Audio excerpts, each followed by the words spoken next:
지구는 그 어느 때보다 혼란이 시대에 접하고 있습니다. 이는 모든 종교 경전에도 예고했고 선지자나 예언자 통해 밝혀왔습니다. 성경에는 말세라했고 불교에서는 말법시대, 도교나 민속종교에도 말하고 있습니다.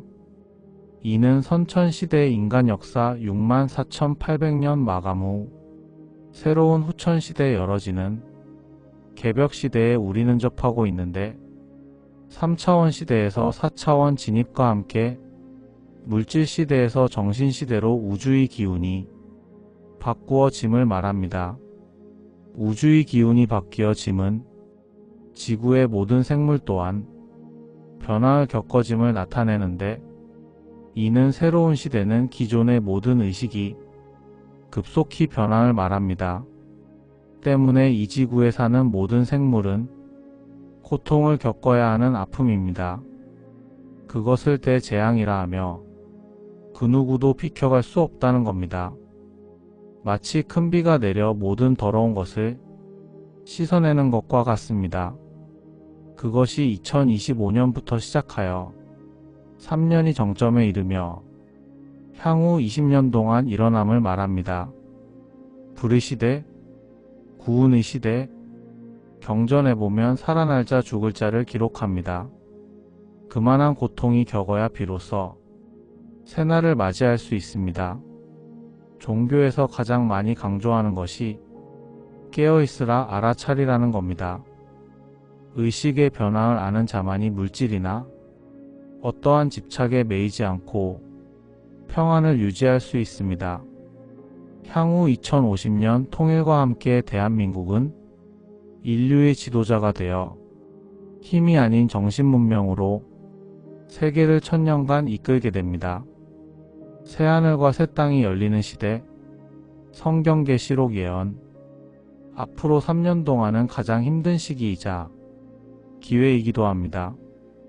기회란 물질만이 아니라 어떠한 상황에도 변함없는 정신적 평안을 말합니다. 앞으로 3년은 수백 수천 년의 년에 걸려야 할 것이 단번에 변한다고 하며 이는 마음 공부 철학 역학을 하는 분이면 대부분 인정합니다. 구운 불의 기운이 정점에 닿으면 모든 헛된 것을 단숨에 태워버리며 불꽃 속에서 다시 태어나는 기회의 사람도 있습니다. 문제는 우주가 아니라 자신입니다. 자신이 우주에 따라가지 못함이지 외부의 문제가 아니란 겁니다. 나 자신도 평생토록 건강 때문에 고생했는데 요번 기회로 벗어나길 기대해봅니다. 2026년이 절정에 이르며 사람들은 인정받고 싶어 안달하고 성공하고 싶어 안달하고 증명하고 싶어 안달합니다. 사람마다 제각각 혼돈이 최고에 이릅니다. 많이 배우고 가진 자가 더합니다. 너무나 많은 사람들이 길어 잃어 안달합니다. 내가 가장 고통스러울 때 가장 변화의 시기이며 기회입니다. 자신을 찾는 것이 모든 것을 얻는 것보다 중요합니다. 중요한 것은 자신을 찾았는지 아는 것입니다. 자신을 찾으면 모든 것이 변화를 맞습니다. 집착에서 벗어나 어떤 상황에서도 변함이 없는 여유로움이 있습니다. 죽음의 문턱에서 즐거움이 나타납니다.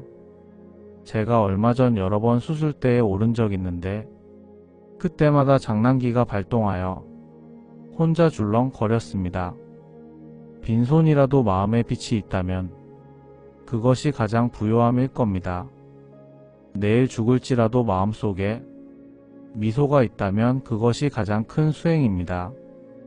2026년은 가장 어렵고 힘든 해라 하지만 바닥에 서 있는 사람은 기회이기도 합니다. 저는 그동안 7번이나 같은 수술하고 8번째 보건수술 내년 23월경 앞두고 몸을 단련하고 있습니다. 어쩌면 평생 고통에서 벗어날 수 있는 기회로 생각날 때마다 설레입니다. 나를 찾으면 천지가 나를 지지할 것입니다. 대한민국 사람 모두 천손으로 깨어나면 누구나 성인입니다. 이 글을 보는 분들은 보통 인연이 아닙니다. 어쩌면 깨어나고자 몸부림치다 인연이 된 것입니다. 나에게 닥친 어떠한 것도 내가 이겨나갈 수 있기 때문에 허락된 것입니다. 인간이 감당 못할 것은 절대 시험하지 않는다고 성경은 말합니다. 글을 쓰는 이 순간도 배가 아파 가끔 쉬기도 합니다. 그만큼 시련이 크면 해야 할 일 또한 크다는 뜻이기도 합니다. 내가 감당하지 못할 것은 절대 나와 인연이 되지 않습니다. 그러니 어떠한 일도 나에게 닥치면 또 다른 성장의 기회이기도 합니다. 한 예로 바로 얼마 전 병원에서 3번이나 수술받고 사경을 헤매일 때 그 누구에게도 알리지 않고 조용히 세상과 작별하려고 준비하고 있었습니다. 평소에 연락이 없던 분들이 연락이 왔는데 그분들의 도움으로 병원비를 감당할 수 있었습니다. 하늘이 선택한 자는 절대 버리지 않고 끝까지 지켜보며 피할 길을 열어줍니다. 신이 인간을 버리지 못함은 인간 영혼은 같은 하나님과 같은 세포이기 때문입니다. 즉 부모와 같은 개념입니다. 선천시대 그동안 인간이 만든 잘못된 개념을 바로 잡아야 하므로 그만한 고통이 따릅니다. 그 어떤 것도 덮어두고 그냥 넘어가지 못합니다. 자연의 순환은 원칙에 따라 움직일 뿐입니다. 앞으로 3년은 엄청난 희생이 지구 곳곳에서 보게 될 것입니다. 먼 이웃 이야기가 아닙니다. 혼돈의 시대에 깨어나 정신시대로 그 어떤 것도 집착 없이 더 높은 차원을 보기 원합니다. 높은 차원은 신비한 것이 아니라 여유와 밝고 맑은 마음이며 평온입니다. 몸은 늙고 병들고 무겁지만 의식은 갈수록 가볍고 맑아집니다. 수행이란 처음에는 세상 사람을 보고 다음에는 세상을 보고 마지막 자신을 돌아보는 것에 찾아가는 겁니다. 외부에서 오는 성취는 잠시이지만 내부의 성취는 더 높은 원만함이며 평온과 고요함입니다. 아무리 풍파가 심하여도 마음의 등불 하나가 나에게 켜져 있다면 결코 길을 잃지 않을 겁니다. 후천시대는 모든 것이 드러나는 시대로 고통은 낡은 습관에서 비롯된 것으로 미래는 천지가 변동하며 중생이 의지할 곳이 없다고 합니다. 오직 수행과 함께 깨닫는 자만이 고통에서 벗어날 수 있습니다. 이것이 영혼의 마지막 진화라 합니다. 마지막에는 성인이 세상에 나온다고 하는데 즉 선택받은 자, 깨어있는 자입니다. 이 세상을 주도적으로 힘이 아닌 정신으로 재창조한다고 합니다. 이는 그 누구에도 해당됩니다. 인생은 내가 모르는 것이 어느 날 조용히 만나게 되는 신비함이 있습니다. 그것은 대부분 고통에서 시작되며 마지막에는 깨달음과 함께 내면의 평온입니다. 내가 무거운 짐을 지고 평생 고난이 어쩌면 운명이 나에게 보내는 신호일지 모릅니다. 이는 조용히 돌아와 자신의 마음을 돌아보라는 겁니다. 자신을 돌아보기보다 상대를 더 관찰하지 않았나요?